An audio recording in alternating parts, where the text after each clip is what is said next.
నంద్యాల జిల్లా డోన్ ప్రభుత్వ ఆసుపత్రిలో ముఖ్యమంత్రి నారా చంద్రబాబు నాయుడు 75వ పుట్టినరోజు వేడుకలను టీడీపీ రాష్ట్ర కార్యదర్శి వాల్మీకి కార్పొరేషన్ రాష్ట్ర డైరెక్టర్ వలసల రామకృష్ణ ఘనంగా నిర్వహించారు. ఆసుపత్రి సిబ్బంది, పేషెంట్లు మరియు నేతల మధ్యలో కేక్ కట్ చేసి రోగులకు పండ్లు, బ్రెడ్లు పంపిణీ చేశారు.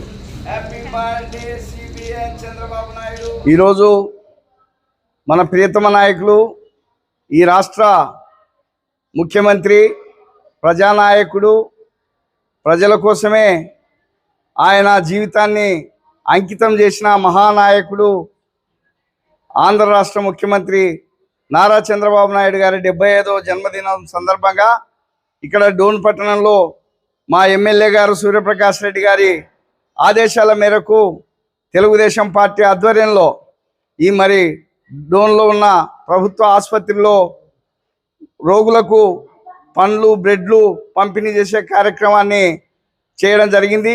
ఈ సందర్భంగా మేమందరం కూడా తెలుగుదేశం పార్టీ కార్యకర్తలు, నాయకులు, ప్రజలు, రోగులు అందరూ కూడా దేవదేవుణ్ణి, వెంకటేశ్వర స్వామిని ప్రార్థించేది ఏమంటే, ఈరోజు ఈ రాష్ట్రానికి ఈ నాయకుడు ఇంకా చాలా సంవత్సరాలు నిండు నూరేండ్లు జీవించి ప్రజలకు సేవలు చేయాలని చెప్పేసి ఆయనకు అట్లాంటి ఆరోగ్యాన్ని వెంకటేశ్వర స్వామి భగవంతుడు ప్రసాదించాలని చెప్పేసి ఆ దేవుణ్ణి మేము కోరుతున్నాం. ఎందుకంటే ఈ రాష్ట్రం చాలా ఇబ్బందుల్లో ఉన్న రాష్ట్రం ఇది. మనం ఆంధ్రప్రదేశ్ విభజిత రాష్ట్రం ఇది.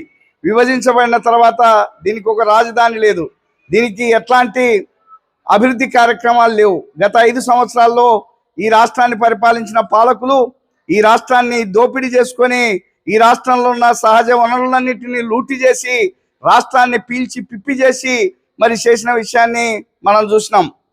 అట్లాంటి ఒక రాష్ట్రంలో మళ్ళీ అక్కడ ఈ రాష్ట్రాన్ని అభివృద్ధి చేసేదానికి, క్షేత్రస్థాయి నుంచి మళ్ళీ దీన్ని అభివృద్ధి చేసేదానికి నారా చంద్రబాబు నాయుడు గారు చేస్తున్న కృషిని, ఆయన చేస్తున్న అభివృద్ధి కార్యక్రమాలను ఇవాళ ఈ రాష్ట్ర ప్రజలు చూస్తున్నారు.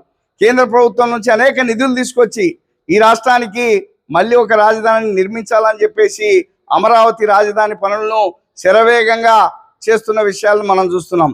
అంకితాభావంతో పనిచేస్తున్నాడు, నిజాయితీతో పనిచేస్తున్నాడు.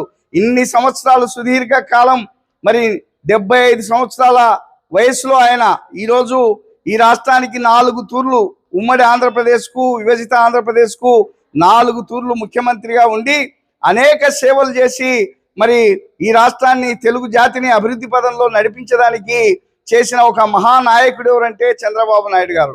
చంద్రబాబు నాయుడు గారికి ఈ రాష్ట్రము, ఈ తెలుగు జాతి రుణపడి ఉంటుందని ఎప్పుడు కూడా ఈ సందర్భంగా తెలియజేస్తూ, ఆయన మన తెలుగు ప్రజలే గర్వించే నాయకుడే కాదు, భారతదేశమే గర్వించే నాయకుడు. ఈరోజు భారతదేశంలోనే చంద్రబాబు నాయుడు గారు లాంటి నాయకులు అరుదుగా ఉన్నారని ఈ సందర్భంగా నేను తెలియజేస్తున్నాను. ఎందుకంటే ఎంతోమంది రాజకీయాలలో నాయకులు ఉన్నారు, కానీ చంద్రబాబు నాయుడు లాంటి ఒక విజనరీ నాయకుడు, రాష్ట్రాన్ని, దేశాన్ని అభివృద్ధి పదంలో నడిపించే నాయకుడు, రాజకీయం అంటే ప్రజలకు సేవ చేయడం, దేశానికి సేవ చేయడం అనే నమ్మిన నాయకుడు ఎవరంటే చంద్రబాబు నాయుడు గారు అనే విషయాన్ని ఈ సందర్భంగా నేను తెలియజేస్తూ, అట్లాంటి మహానాయకుడి నాయకత్వంలో ఈ రాష్ట్రం నడుస్తున్నందుకు, అట్లాంటి మహానాయకుడు నాయకత్వం వహిస్తున్న ఈ పార్టీలో మేమందరం ఉన్నందుకు మాకందరికి కూడా గర్వకారణంగా ఉంది.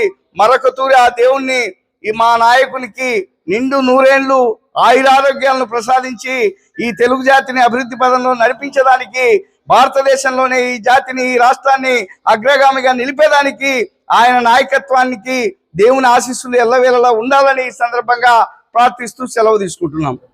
ఈరోజు రాష్ట్ర ముఖ్యమంత్రి గౌరవనీయులు నారా చంద్రబాబు నాయుడు గారి పుట్టినరోజు సందర్భంగా గవర్నమెంట్ హాస్పిటల్లో రోగులకు మొత్తం పండ్లు, బెడ్లు అన్నీ పంపిణీ చేయడం జరిగినది. నారా చంద్రబాబు నాయుడు 100 ఏళ్ళు ఆరోగ్యంగా ఉండి ఈ దేశానికి ఇంకా మరింత ఆయన సేవలు చేయాలని కోరుకుంటూ, నేను మండల ప్రధాన కార్యదర్శి ఎల్ఐసి ఎం శ్రీరాములు నా పేరు. ఇంతటితో ఈ విషయం ముగించుకుంటున్నాను. తెలుగుదేశం పార్టీ స్థాపించినటువంటి నందమూరి తారక రామారావు గారి అల్లుడైనటువంటి నారా చంద్రబాబు నాయుడు గారు పొద్దు 75వ పుట్టినరోజు జరుపుకోవడం చాలా సంతోషించడం. నిజంగా చెప్పాలంటే చంద్రబాబు నాయుడు ఏ రోజైతే రాజకీయ రంగ ప్రవేశం చేసినారో ఆ రోజు నుంచి కూడా మేము రాజకీయాలు చేస్తున్నాం. ఆయన ఎమ్మడే ఉన్నాం ఈ పొద్దుటి వరకు కూడా.